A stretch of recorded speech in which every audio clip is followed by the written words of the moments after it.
So to find out whether you have a slab leak, you will notice that the floor will be warm to the touch. And your water pressure might not be that good. And if you have a slab leak, you will have to drill some holes in the ground to find the leak. This one was before we called the leak company. This one was after we called the leak company, and he thought it was behind the toilet.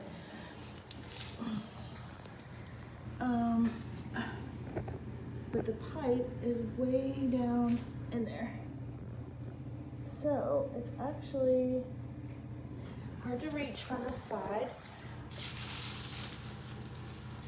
That's where the toilet was. You can see the stuff on the floor. There's the sand from one of the holes.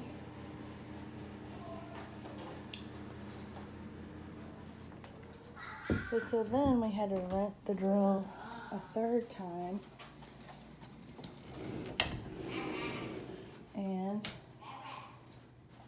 Philip drilled this hole out. And you can see we tried to fix the leak with some, whatever that is, I don't even know. And it was still leaking. So we called the plumber to try to come fix it. I don't know how they're gonna get to that.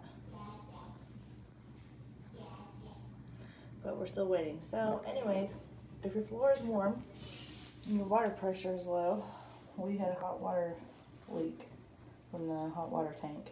Luckily it was hot, because I don't know how you would find out if it was cold. Here's all the dirt from this hole. And of course the dust gets everywhere. So, which is like